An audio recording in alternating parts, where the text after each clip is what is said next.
This is your spoiler warning for Dark Water, Series 8, Episode 11? The first part of the two-part finale. I am very impressed with this episode. It still holds up big time.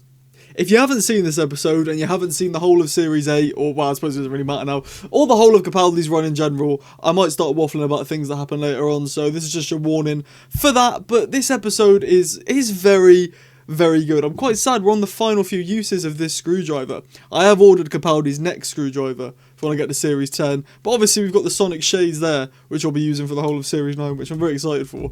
But for now, Dark Water. Danny Pink, Clara's boyfriend, gets hit by a car and gets sent to heaven?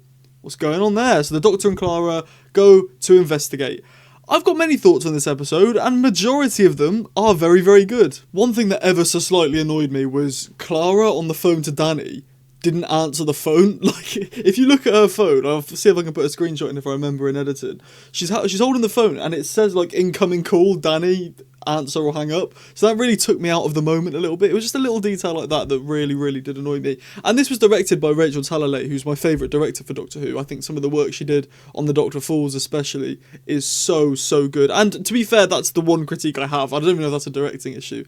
There's a scene where Danny obviously gets hit by a car, and Clara's there and she's looking at the dead body getting hit by the car, and then the camera spins round and it's a time jump, and now there's a memorial for Danny there. And I thought that was so well directed. I remember I was watching it and I was thinking, that is so well done by Rachel. Rachel Talalay is just such a talent. If you haven't seen her YouTube channel, she's got a YouTube channel where she breaks down all the different ways she directs things, and not just Doctor Who, but there's a lot of Doctor Who stuff on there, and I just find it so interesting to look at. Now, obviously, Danny dies, which is very sad for me because I've mentioned, you've probably gathered throughout the whole of this series, I love Danny Pink as a character, and just as a man in general, I think he's very, very good and respectable.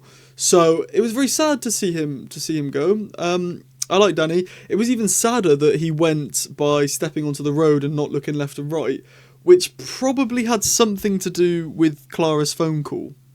Clara's on the phone to him being like, Danny, I love you, you're the last person you're going to hear, I'm the last person you're going to hear say that, and these words are from me and they're yours now to hold. And you can see him, he's like daydreaming, thinking about it, thinking, oh my god, this is so lovely.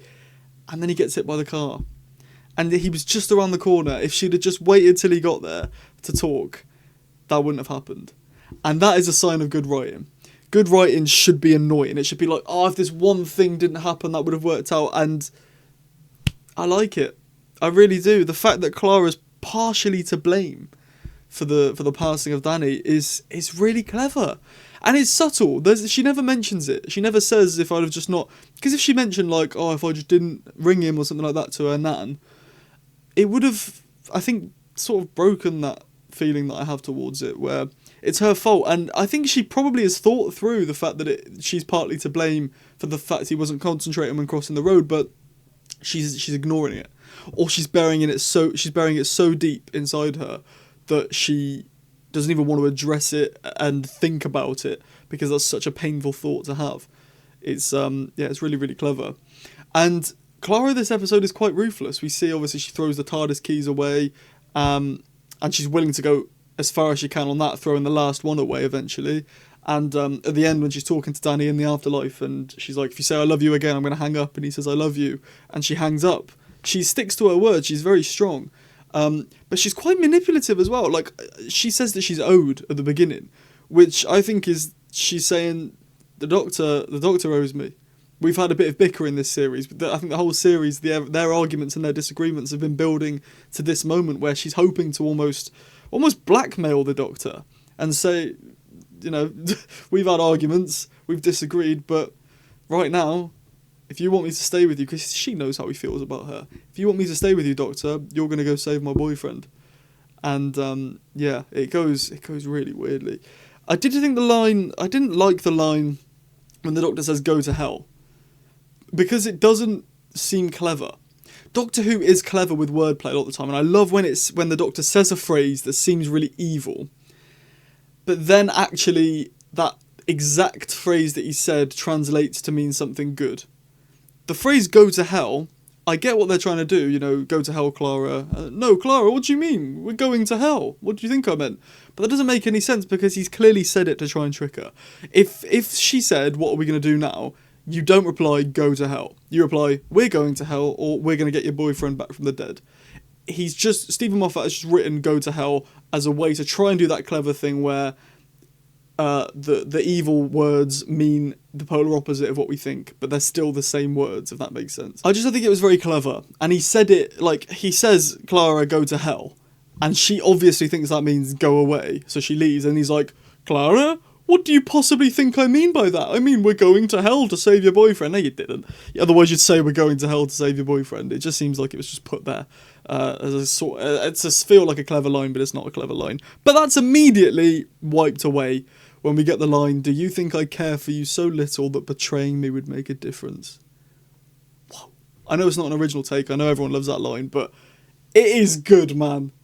Do you think I care for you so little that betraying me would make a difference?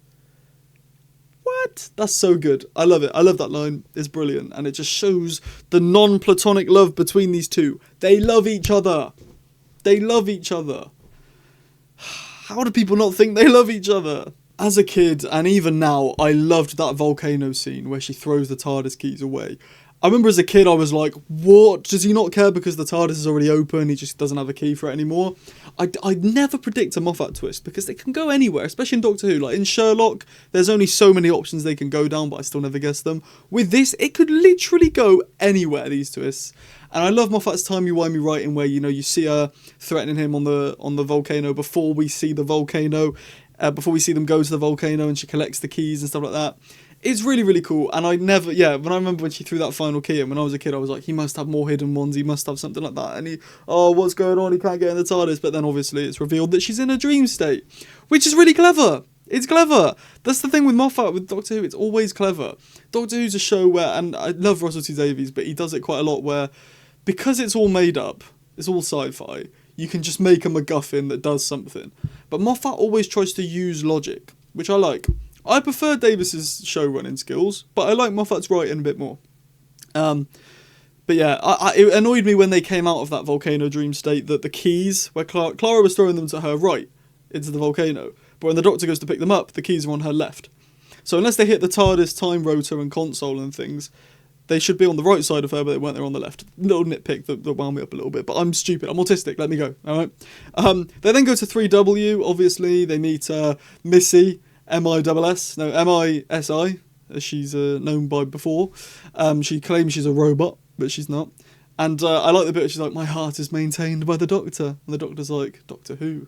She goes, Dr. Chang! That was funny. As a kid, that made me laugh. Yeah, again, it's Moffat's thing. I mentioned in when I talked about A Good Man Goes to War.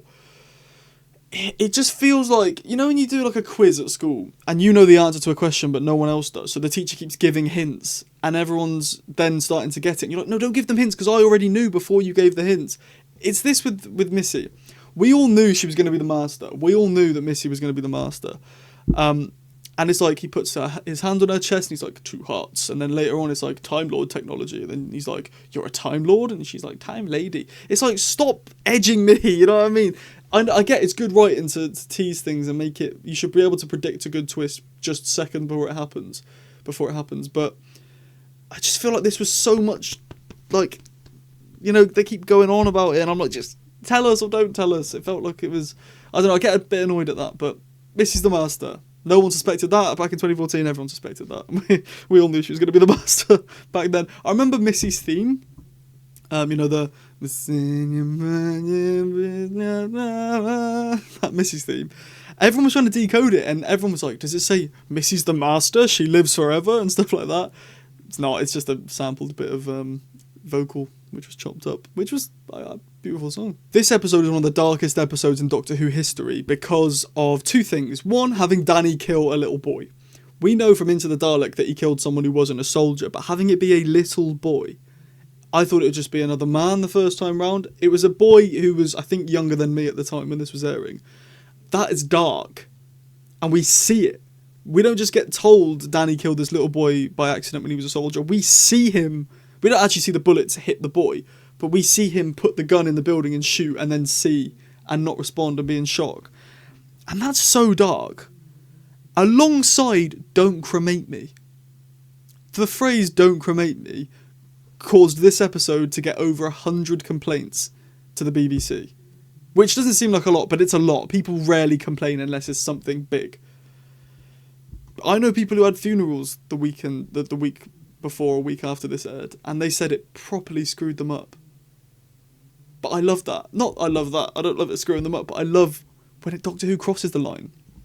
Moffat, I cannot have a go at because he did the right thing. Doctor Who fans who grew up with Tennant and Smith were now in teenage years, and you can't really have a big goofy kids. That sounds mad. But you can't have that when you're trying to supply a TV show to 12, 13-year-olds. So they make it darker. Kids want to watch things that are old, that feel like they're older than they... Feels like it's aimed at people older than they are. And Matt Smith sort of got to the point where you felt like not. Whereas Peter Capaldi does, and the episodes themselves are dark. I think Moffat did a good job with it. This episode has great concepts. The afterlife itself, like, you know, people storing people's brains in this nether sphere. I don't really understand properly how it works and, like, how they know, but I think it might get explained in the next episode, which I'm about to go watch now and do another review on next week. I will do Last Christmas, and then we'll hop on to Series 9. The Sonic Shades are there, waiting. They're ready. That's Dark Water. Oh, the Dark Water I didn't touch on. The swimming pool joke's funny. It was funny back when I was a kid, anyway. Also, this screwdriver, does anyone else's just like hang off? I can never do it up properly. Yeah, I'm going to rate Dark Water a 4 point... It's set up. I'm just going to do a 4 out of 5, which is weird because I've bigged it up a lot more than that, but I think it's a 4 out of 5. I like it. It's good.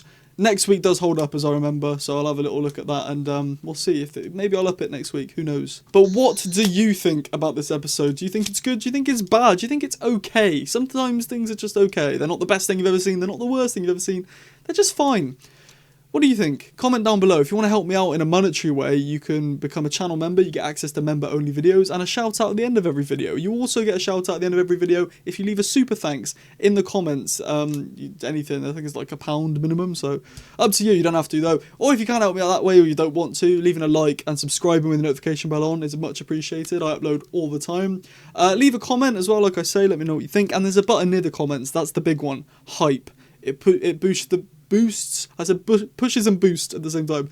Pushes the video out to loads more people to help grow the channel. Thank you. Have a great rest of your day, and ta-ra.